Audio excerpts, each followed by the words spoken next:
In 1977, two spacecraft left Earth on a mission unlike any that had come before. Voyager 1 and Voyager 2 were designed to travel beyond the planets, beyond the edge of our solar system and into interstellar space. But their cargo was what made them truly extraordinary. Bolted to the side of each spacecraft was a golden disc, etched with the sounds and sights of Earth, a message in a bottle for the stars, a message not for us, but for them. It contained greetings in 55 human languages, the laughter of children, music from Bach to Blind Willie Johnson, and images of rivers, mountains, and human life. It was, in essence, a carefully curated snapshot of who we were. Carl Sagan, the astrophysicist behind the project, called it a gift for anyone, anywhere who might be out there. It was an act of optimism, of faith, that if we were heard, we would be understood. The Golden Record is still celebrated today as one of humanity's boldest gestures of hope. But there is a question few dare to ask. If the idea was so profound, so symbolic, so unifying, why was it never repeated? Why did NASA send just one message to the stars and then never again? Think about it. In 1977, technology was primitive compared to today. Computers filled entire rooms, data storage was laughably small, and images were grainy. Yet, with all our advancements, high-definition images, digital storage, instantaneous communication, NASA has never attempted another golden record. There is no platinum record, no updated digital archive sent on modern spacecraft, not even a modest second attempt. Instead, the golden record remains an anomaly, a one-time experiment sealed in the void of space, with no successor. NASA has offered explanations, budget cuts, priorities shifting, the argument that Voyager was a unique moment that could never be repeated. But conspiracy researchers have a different theory. They argue that the reason the golden record was never repeated is not because it failed, it is because it worked. That somewhere in the depths of space, someone or something heard it. And what happened next was not the triumph humanity imagined, but something darker, something that had to be covered up. Imagine, just for a moment, that we weren't alone, and that our first attempt at contact didn't bring peace, but instead a warning, a revelation too dangerous to ever try again.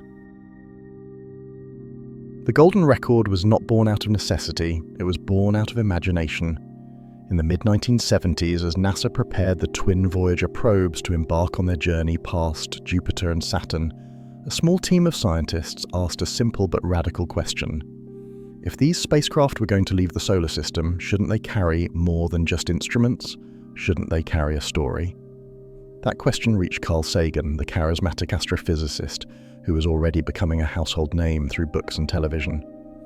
Sagan and his colleagues, including Frank Drake and Andrew, began to dream of creating a time capsule for eternity, an artifact that could speak for Earth long after humanity itself was gone. They imagined aliens stumbling upon Voyager in the far reaches of the galaxy, holding in their hands not just another machine, but a message, a greeting, a testament that we had existed, that we had tried to reach beyond our fragile blue world. The team debated endlessly. What would humanity say if it had one chance to speak to the cosmos? They could not write a letter. They could not rely on language alone. So they chose something more universal. Sound, image, music. The very building blocks of shared experience. The result was extraordinary. The golden record contained 90 minutes of music, carefully chosen to span cultures and centuries. Beethoven, Mozart, Stravinsky, but also Blind Willie Johnson's haunting Dark Was the Night, and traditional songs from around the globe, Aborigine chants, Peruvian pan flutes, Japanese shakuhachi. Together, they formed a sonic tapestry of human creativity, sorrow, joy, and longing. There were greetings too, children's voices, 55 languages from Akkadian, spoken 6,000 years ago, to modern dialects still alive today. Simple words, hello, peace to you, we are here. The sounds of Earth itself were included. Crickets, birds, ocean waves, a thunderstorm, even the beating of a human heart. Andrew, who would later marry Sagan, recorded her own heartbeat after thinking of Carl during the session. That heartbeat now pulses through interstellar space, a cosmic love letter hidden in the grooves of the record. Then came the images, over 100 photographs etched into the disk showing life on Earth, a mother nursing her baby, fields of wheat, the Great Wall of China, mathematical equations, DNA structures, the solar system itself. The message was clear. This is what we are, this is our world, this is our home. To protect the record, they encased it in a golden-plated cover, along with a diagram explaining how to play it, assuming the finders could decode it. It was a puzzle left deliberately open, a gift meant to spark curiosity. Engraved on the cover was the location of Earth, plotted using pulsars as a cosmic map. If anyone found it, they would know not just who we were, but where we could be found. To many, the golden record was the purest gesture of hope humanity had ever made. It said, "We are not afraid, we want to be known, we want to be heard." But not everyone was comfortable. Even at the time, critics warned that by revealing Earth's location, we might be inviting danger. Astronomer Martin Ryle famously opposed the project, saying it was reckless. What if the ones who found the message were not benevolent? What if they were predators, not explorers? The warnings were brushed aside. Optimism carried the day, and so, when Voyager 1 and 2 were launched, the golden records went with them, humanity's greeting cards to eternity. Yet with hindsight, the choice looks far more complicated. Because if the golden record was a beacon, then somewhere out there it might already have been received. And what if the silence that followed is not silence at all, but a secret no one has dared to reveal? When Voyager 1 crossed the orbit of Saturn in 1980, its mission was essentially complete. The spacecraft had delivered astonishing images, priceless scientific data, and a new perspective on the solar system. It was a success in every measurable sense, and yet, for the golden record, the real mission was only just beginning. For as Voyager left the familiar planets behind, it entered the vast, uncharted gulf of interstellar space, the domain for which the record was intended. By the late 1980s, Voyager 1 had become the most distant human-made object ever launched. It carried our voice, our music, our laughter into the dark. And then, nothing. NASA stopped talking about the golden record. The media, once fascinated, barely mentioned it anymore. It was treated as a curiosity, a footnote, an oddity from a more romantic age of exploration. The spacecraft continued to function, sending back readings of the heliosphere and cosmic rays, but the message it carried, the thing that made it truly unique, was ignored, almost forgotten. And yet, the question remains, why was it never repeated? If the golden record was such a powerful symbol of humanity's hope, why did no other spacecraft carry one? In the decades since, we have sent probes to Pluto, to asteroids, to comets. We have designed spacecraft infinitely more advanced than Voyager, equipped with cutting-edge digital storage capable of holding entire libraries. And yet not one has carried an updated message to the stars. Not one has continued the experiment. NASA's official line is simple. The golden record was a product of its time, they say, a symbolic gesture, not a scientific mission. Budgets tightened, priorities shifted, and there was no reason to do it again. But this explanation has never satisfied everyone, because behind the scenes there were oddities, whispers of intercepted signals, reports of interference logged by NASA's Deep Space Network, glitches in data transmissions, unexplained dropouts in communications, files that were there one month, gone the next. In 1990, Voyager 1 turned its camera back toward Earth and captured the now famous pale blue dot. Carl Sagan used the image as a meditation on our fragility, our smallness in the cosmos, but some within NASA later admitted that this was a farewell gesture. After that image, Voyager's camera was switched off forever. Officially, this was to save power for the instruments that monitored space plasma and magnetic fields. But to some, it symbolized something else, a closing of the eye, as though NASA no longer wanted to see what lay beyond. And the golden record?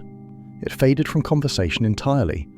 There was no golden record 2, no follow-up project, no modern update with digital encoding, not even a discussion. It was as if the entire idea had been shelved, buried even. Critics argue that this silence was deliberate, that the golden record may have served its purpose, and that the results, whatever they were too unsettling to reveal. If contact had been made, even in the faintest sense, perhaps it was judged too dangerous for the public to know. After all, the golden record included not only who we are, but where we are. The pulsar map engraved on its cover was not symbolic, it was literal. If it was received, then so were our coordinates. It is at this point that the story of the golden record stops being about what we sent into the cosmos, and begins to be about what might have come back. Because if there was no answer, why not try again? Why not repeat the experiment with modern technology? Why leave humanity's one and only cosmic message drifting silently through space, never to be followed? Unless, of course, the silence was not silence at all, but something carefully hidden, deliberately erased, and forever unexplained. For years, the golden record was described as a gesture of optimism, a hopeful postcard flung into the abyss. NASA's line was always the same. The odds of anyone ever finding it, let alone understanding it, were infinitesimal. To most people, this made sense. Space is vast. The record would drift for billions of years, almost certainly never touched. It was an act of poetry, not communication. And yet, beneath the surface, whispers began to circulate. Amateur radio operators claimed to have picked up strange bursts of noise during Voyager's transmissions. Not the clean tones of data packets, but something else. Patterns, distortions, fragments that didn't belong. One man in Germany swore he heard what sounded like a chorus of voices buried beneath the static, only for his recording equipment to fail minutes later. NASA never confirmed such anomalies, but neither did they convincingly deny them. By the late 1980s, documents surfaced hinting at unexplained signal interference logged by the Deep Space Network. Engineers noticed packets of data that didn't match Voyager's expected telemetry. Some files were flagged, classified, and disappeared from public archives. The explanation given was mundane: errors, cosmic radiation, faulty equipment. But those who had worked with the data insisted the patterns were too organized to be random. Then there was the story of the missing minutes. A handful of researchers claim that during one transmission window in 1983, Voyager's signal went dark, not for hours, but for exactly 11 minutes and 19 seconds. When the connection resumed, the probe was perfectly fine, as if nothing had happened. The logs of that blackout were later scrubbed from official records, but not before copies circulated quietly among certain academic circles. Conspiracy theorists took these fragments and built a chilling picture. The golden record, they argued, had been heard. Not by accident, not by chance, but by someone or something listening. The pulsar map engraved on its cover was not an abstract artwork. It was a set of instructions, a return address. And when those instructions were followed, the answer came.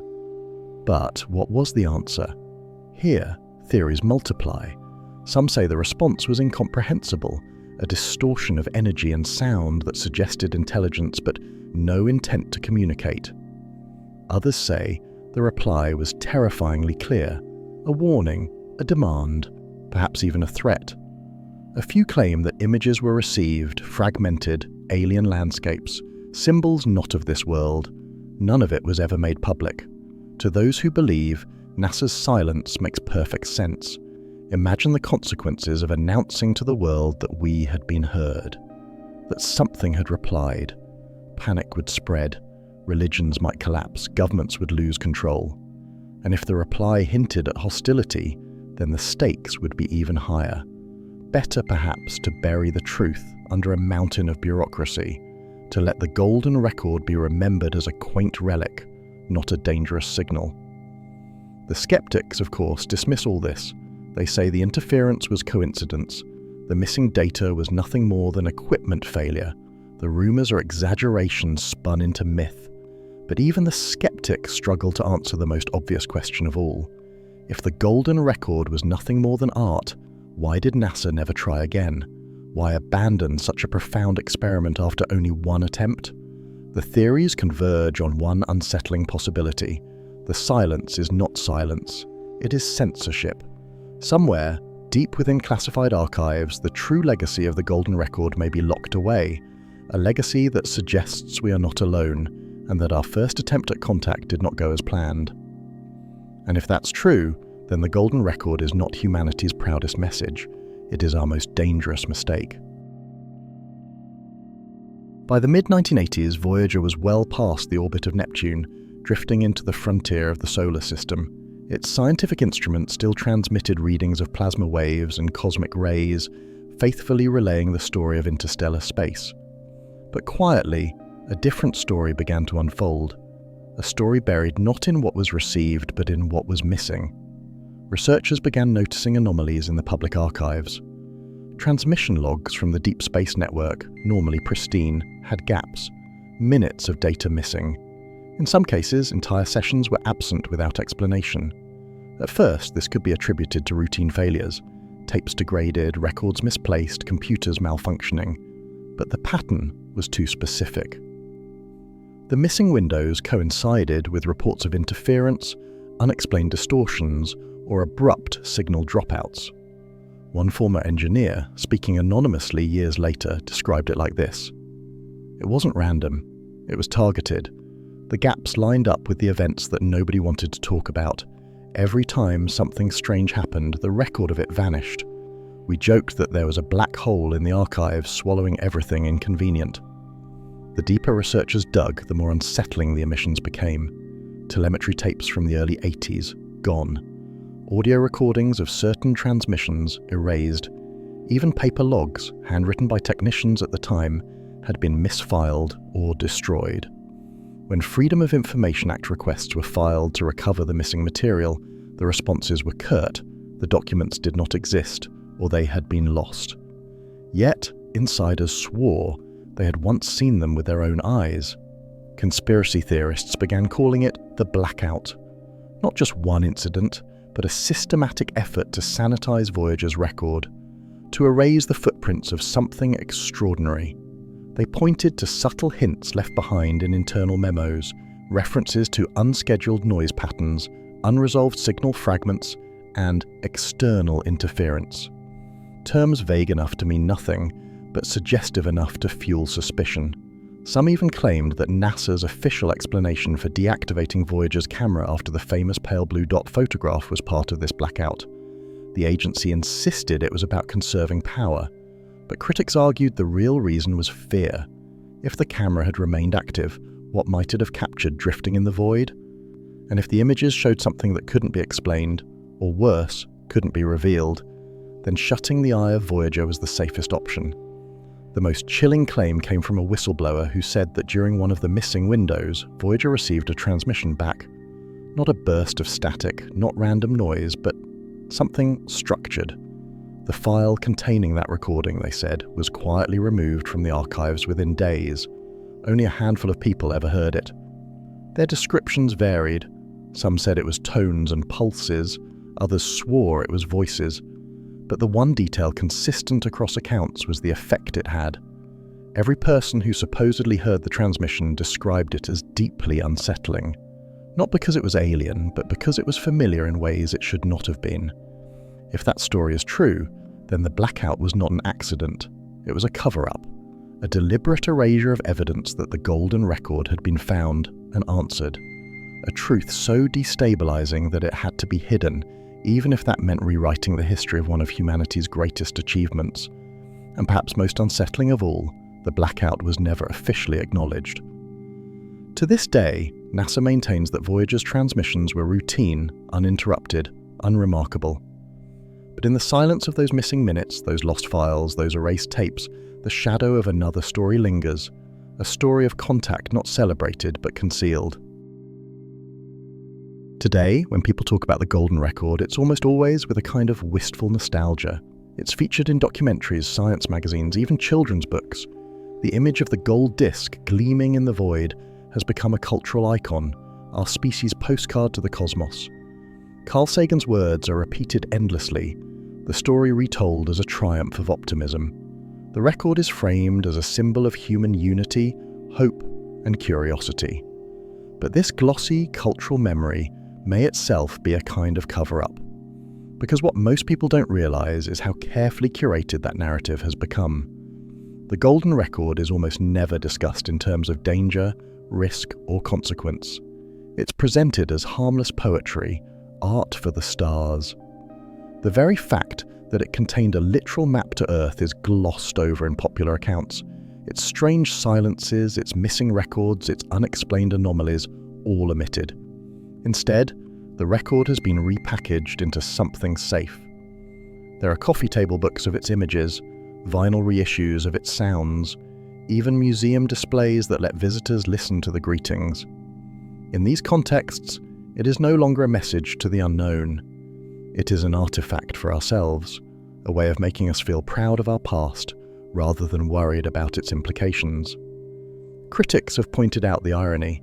The golden record was never meant for us. It was meant for someone else.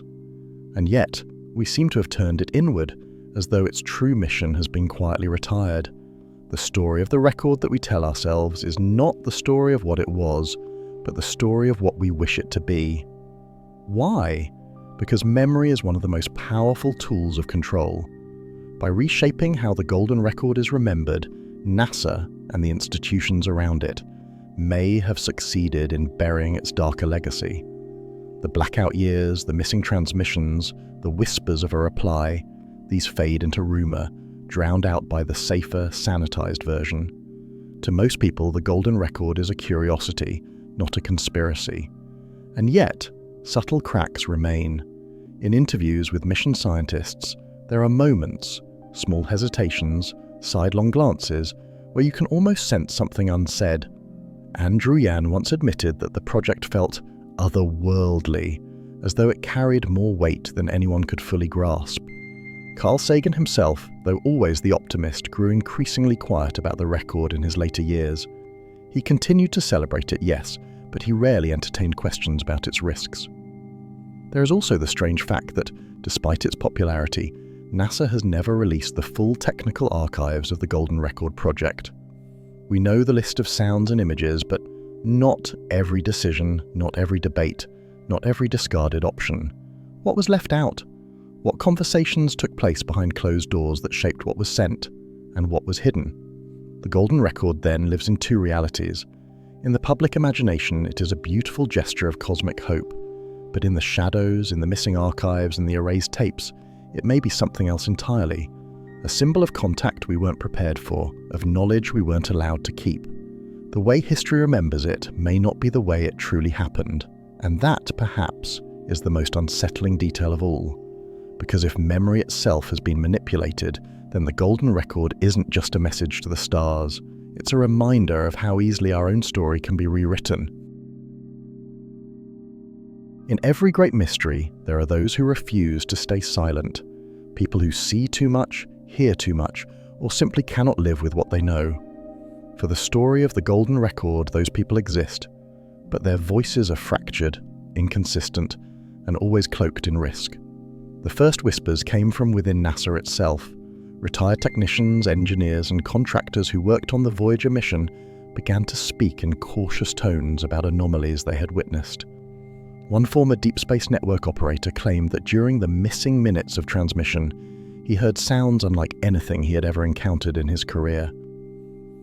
It wasn't noise, he said.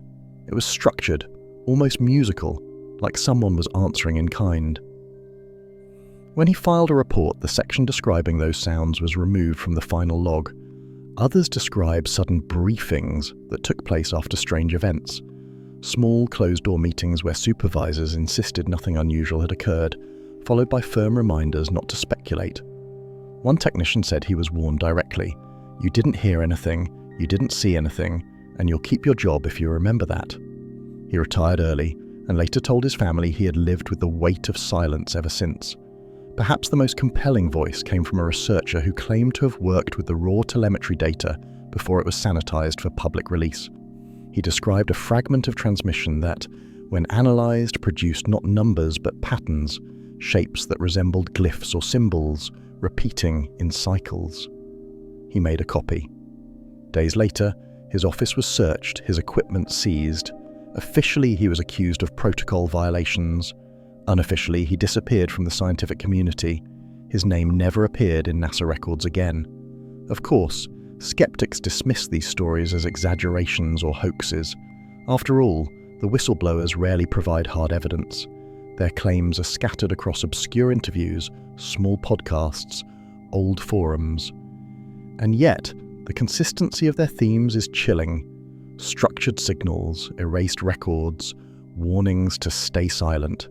If these were lies, why do they all echo the same details? Even stranger are the testimonies that go beyond sound and data. A handful of insiders have hinted, always off the record, always with nervous laughter, that images were received, distorted, fragmented, but unmistakable. Glimpses of landscapes not of Earth. One spoke of endless metallic towers under a black sun. Another described an ocean, but the waves didn't move.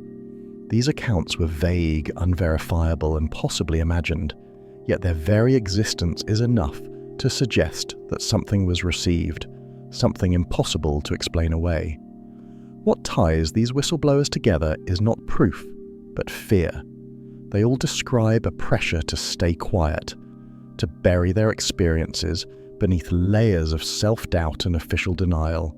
Some admitted they questioned their own memories, wondering if they had been manipulated, gaslit by the institution they served. One man confessed, "After a while, I stopped asking if it was real. I started asking if I was real." And perhaps that is the ultimate weapon of secrecy, not to silence the truth, but to fragment it, to let it leak in whispers and contradictions until no one can be sure of what really happened, to reduce the most extraordinary revelation in human history to nothing more than rumor. The golden record was meant to be a universal greeting, but according to the whistleblowers, the greeting may have been returned, and then buried beneath silence, denial, and fear. If their testimonies are true, then somewhere, deep in the vaults of classified archives, humanity's first conversation with another intelligence already happened, and we were never told. If the golden record was ever answered, then what came back would be the most important communication in human history. It would dwarf every discovery, every invention, every war. And yet, if the whistleblowers are to be believed, humanity's first reply from the stars was not announced on the evening news. It was buried, hidden so deeply that only fragments remain in rumor and whispers. According to one anonymous technician, the reply came not as a voice, but as a mirror. The transmission, he said, contained data that, when decoded, began to reproduce pieces of the golden record itself, our own sounds and images reflected back to us. But the reflections weren't perfect. The sounds were slowed, stretched, warped. The images flickered, altered in subtle ways. A child's laughter echoed like a chorus in an empty cavern. A photograph of Earth showed not blue and green, but pale white and shadow. It was as if someone, or something, was answering by showing us ourselves, but not quite. A distortion, a warning. Others described the reply differently. One researcher claimed the signal contained coordinates, points in space that traced a line back to Earth, a reminder that the pulsar map engraved on the record had done its job. Whoever received it now knew exactly where we were.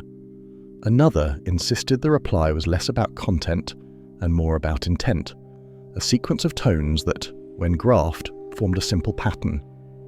But the pattern was incomplete, ending abruptly, as though the sender had stopped mid-message or cut the transmission short. The most disturbing account came from a linguist who claimed to have seen a partial transcript of the reply. According to him, the message was short, direct, and horrifyingly clear. It said, in essence, "We received your message, do not send another." Of course, there is no proof of any of this. No official document, no preserved file, no surviving tape. Everything about the reply exists only in scattered testimonies, always anonymous, always unverifiable. And perhaps that is the point. If the message was real, the last thing those in power would want is a clear, undeniable record. Better to let it fragment into rumor. Better to let it blur into myth. But one detail unites the scattered accounts: fear. Every alleged witness describes the reply as unsettling, not in its strangeness, but in its familiarity. It wasn't the alienness of the message that terrified them, it was the sense that it understood us too well, that whoever sent it was not confused, not curious, but deliberate, calculated, watching, Imagine for a moment the consequences if this reply had been made public. Panic, chaos. Religions would fracture, governments would scramble, the balance of power would shatter overnight. Some would call it proof of God, others proof of the devil. Wars could break out over how to interpret a single signal, and all the while the truth would remain. Someone out there had heard us, and they had chosen not to welcome us, but to warn us. If that message was real, then NASA's silence becomes understandable. Not benevolent, perhaps, but pragmatic. To admit that we are not alone is one thing. To admit that our first encounter was not a handshake, but a warning, that is something else entirely. And so, the golden record remains in cultural memory as a symbol of hope. But in the shadows, among the missing tapes and the erased logs, another story lingers. A story not of welcome, but of rejection. A forbidden reply that was never meant to be heard. Every mystery needs a shield, a layer of protection to keep prying eyes away from the truth. For the golden record, that shield came in the form of the official story. To the world, Voyager was a triumph of exploration. 2 brave little probes carrying humanity's message into the cosmos. The golden record was framed as a cultural artifact, not a scientific risk. A piece of art, not an experiment in contact. It was brilliant, really. Instead of denying the record's existence, NASA and its partners leaned into it. They showcased it at press conferences, packaged it into documentaries, and turned it into a symbol of human unity. By making it famous, they made it harmless. Who would suspect that behind the gleaming disc displayed in museums, a darker truth was being hidden? The more attention the record received as a symbol, the less anyone asked about it as a signal. Journalists covered the romantic story of Carl Sagan's message in a bottle. Teachers showed students the pictures of whales and children's laughter. Few bothered to ask about the technical details, the telemetry logs, the transmission anomalies. By directing our gaze to the poetry, they distracted us from the science. This was the cover story, a calculated effort to control the narrative, not by silencing it, but by drowning it in nostalgia. It's far easier to suppress a dangerous truth when it's hidden in plain sight, wrapped in hope and sentiment. If someone whispered about missing minutes or strange replies, they could be dismissed as cranks. After all, how could something as beautiful as the golden record be dangerous? There are subtle cracks in this facade, though. Consider how rarely the technical risks of the golden record are mentioned in official materials. The fact that it contained a pulsar map leading directly to Earth is brushed aside. The decision to include DNA codes, anatomical drawings, and even instructions for locating our solar system is rarely questioned. Why? Because to acknowledge those risks would be to admit that the record was more than just a gesture. It was a beacon.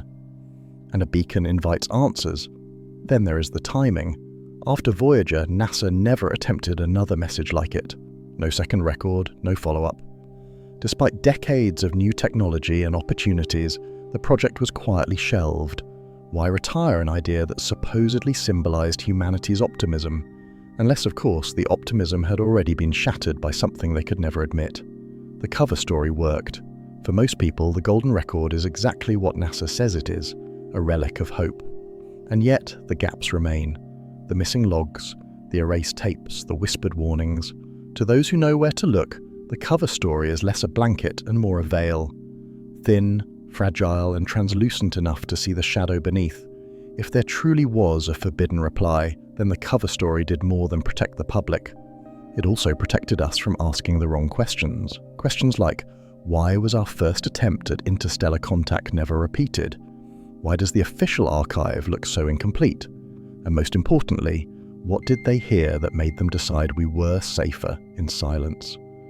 The golden record's legacy, then, may not be about what it carried into the stars. It may be about what it brought back. And the cover story was the only way to ensure we never saw it. As the years passed, Voyager drifted farther into the black, past Neptune, past Pluto, past the boundary where sunlight is nothing more than a dim star. And still, its voice whispered home, a faint trickle of data, weaker with each passing year, carried across the abyss. Plasma readings, magnetic field fluctuations, whispers of the interstellar medium. But the silence was growing louder. Not silence in the literal sense, the spacecraft still spoke, but silence in meaning. Each transmission was a shadow of what it had once been, a faint heartbeat where once there had been music. The golden record remained bolted to its side, but no one expected it to play a role again. Officially, the story ended when the pale blue dot was taken, when Voyager's camera was shut down, when its mission was rebranded as Interstellar Science. Unofficially, though, people began to notice something strange. For all of NASA's openness about Voyager's ongoing mission, updates became oddly generic. Where once there had been long technical briefings, there were now short, sanitized summaries. Questions about signal anomalies were dismissed as routine. The language grew colder, more detached, as though the agency was carefully managing not just the spacecraft, but the narrative around it. By the 1990s, whispers returned. Amateur radio operators claimed they picked up strange echoes when Voyager transmissions passed through Earth's atmosphere. Some swore the signal carried an undertone, a hum, a modulation that didn't belong. A few even insisted the signal was piggybacked, carrying information that official NASA releases ignored. Of course, none of these claims could be verified, but the timing is suspicious. Exactly when the official story grew quieter, the unofficial stories grew louder. And then, there's the question of what happened to Voyager after it passed the heliopause, the invisible frontier where the solar wind gives way to interstellar space. In 2012, Voyager 1 crossed that line. NASA celebrated, declaring it the first human-made object to enter the stars, but some insiders claim the data it sent back was inconsistent, strange, even impossible. Plasma readings that didn't match predictions, magnetic fields that twisted in ways no one could explain. The anomalies were eventually smoothed out in official reports, but raw data, before it vanished, told a different story. Perhaps the most chilling suggestion came from one retired mission scientist who broke his silence in an obscure interview. He said that after Voyager crossed into interstellar space, the transmission changed, not in content, but in tone. It was like listening to a familiar voice that suddenly wasn't alone, he said, as though something else was there, faint, overlapping, almost imperceptible. But once you heard it, you couldn't unhear it. Today, Voyager drifts farther still. Its power is fading, its instruments slowly shutting down. By 2030, it will likely be silent forever. A relic moving through the stars, carrying a record no one may ever touch. Officially, its mission is one of success, of endurance, of humanity's first steps into infinity. But for those who have listened closely, the silence after Voyager's greatest triumph is the most haunting part of all. It is the silence of missing data, of erased tapes, of replies never acknowledged. The silence of a story told only in fragments, where every answer is buried under a louder denial. And perhaps, in that silence lies the truest message of the golden record, not what we sent into the cosmos, but what we were told never to hear in return. For every official NASA archive, there is another we are not meant to see.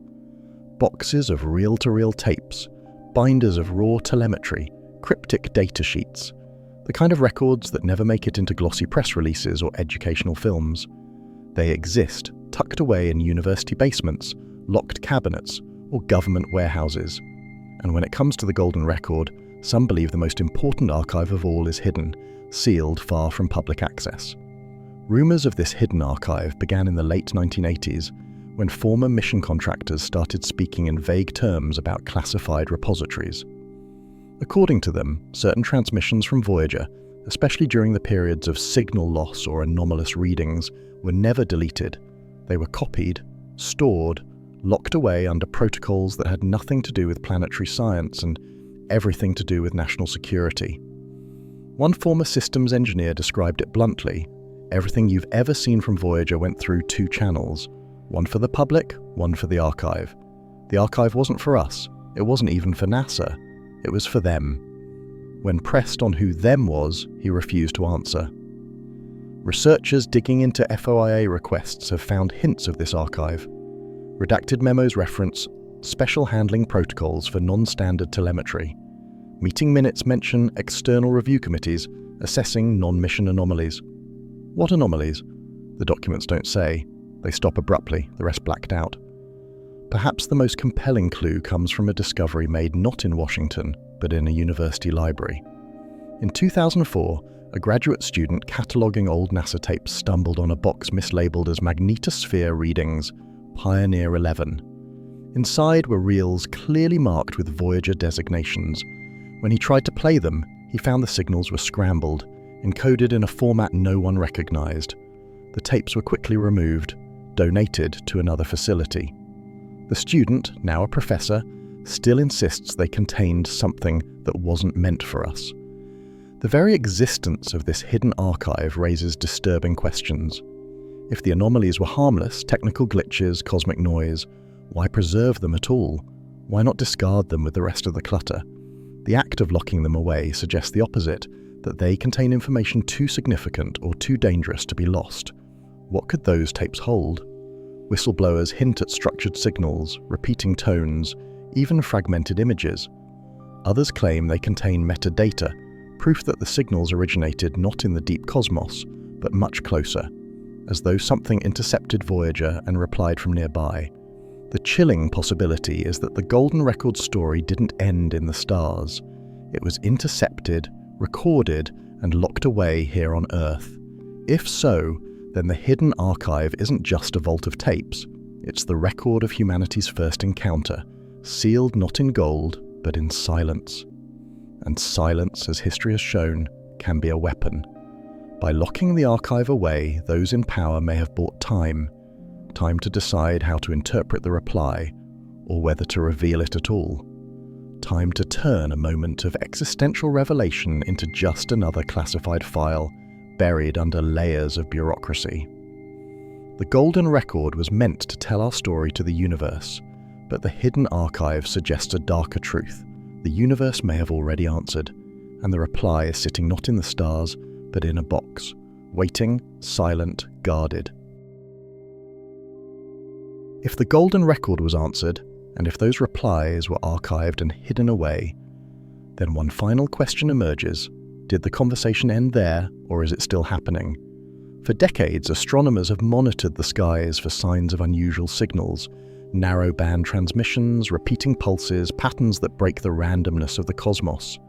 Officially, nothing conclusive has ever been found. Unofficially, the story is more complex. A handful of researchers, some now retired, some who remain silent under non-disclosure agreements, have suggested that something changed after Voyager crossed into interstellar space. Small observatories began to report unusual echoes, not strong, not obvious, but persistent, faint signals arriving milliseconds after Voyager's transmissions, as though something was bouncing them back. At first, these anomalies were attributed to cosmic dust, plasma interference, or equipment error, but the timing was suspicious. The echoes followed Voyager. They were not random, they seemed deliberate. More chilling are the satellite anomalies. In the early 2000s, defense contractors quietly reported that some military satellites were receiving unexplained interference patterns buried in the static. A whistleblower later claimed that when analyzed, the patterns resembled fragments of audio, human voices, distorted, slowed, unrecognizable. Voices that never originated on Earth. There are also reports, harder to verify but eerily consistent, of ghost satellites. Objects that appear briefly on radar, only to vanish. Amateurs claim to have tracked dark objects moving against the stars, only to lose them moments later. Are these natural debris, classified military assets, or something else? Something watching from just beyond our reach? And then there is the most unsettling possibility of all, that the watchers are not out there, but already here. Some of the whistleblowers from the hidden archive hinted that signals weren't just intercepted in deep space, they were redirected. That whatever replied to the Golden Record did not simply broadcast from the void, but aimed its response directly at Earth. If that's true, then we are not waiting for them to arrive. They already have us under observation. It would explain the silence, the lack of open contact. If you were studying an ant colony, would you announce yourself to the ants? Or would you simply watch, take notes, ensure they didn't grow too fast, expand too far, wander into danger? Perhaps the watchers are not hostile. Perhaps they are caretakers, or perhaps they are wardens, keeping us in a cosmic quarantine until we are deemed ready, or until we destroy ourselves. The golden record was meant to be a greeting, but what if it marked us instead? A signal flare in the dark that told the universe, "Here we are." And what if the reply was not words but surveillance? What if the true legacy of Voyager is not what it carried into space, but the eyes it brought back upon us? And so, when we look up at the night sky, the stars feel different. Not distant, not indifferent, but alive, watching, waiting, silent.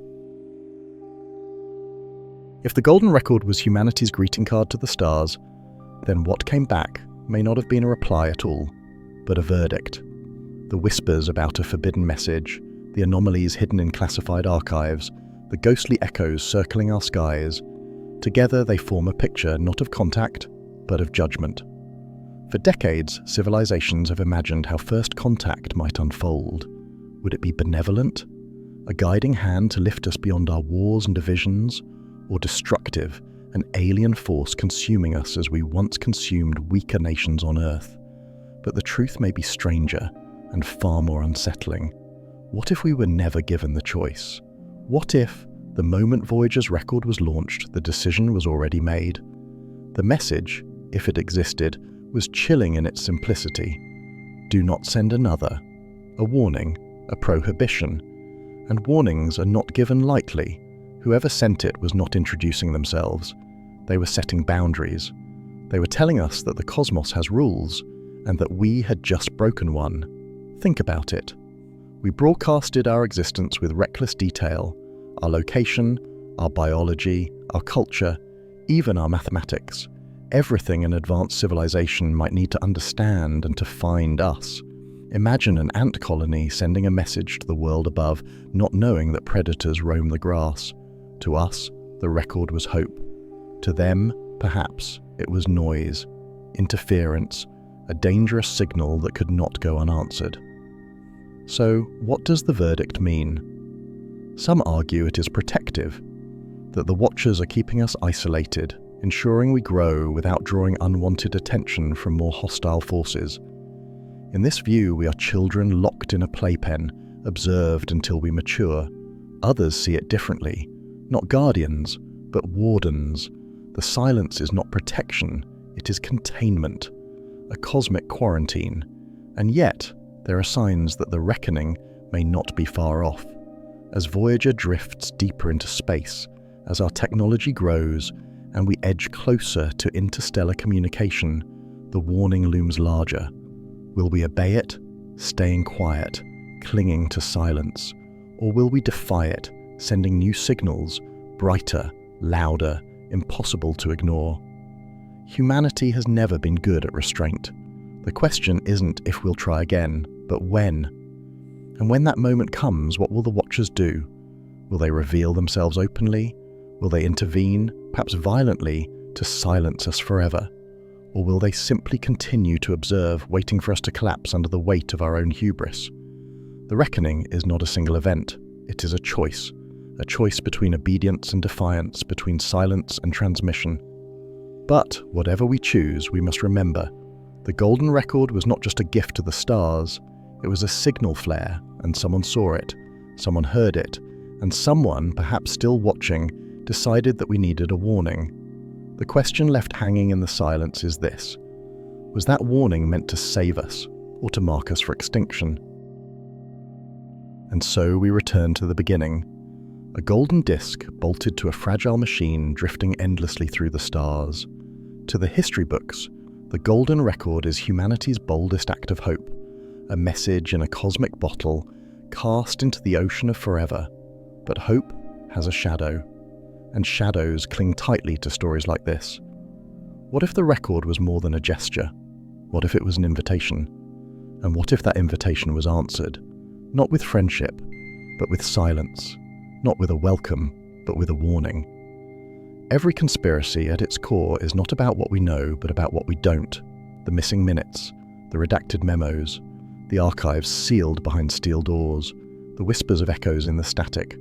The question is not whether something happened, but why the story around it feels so carefully managed.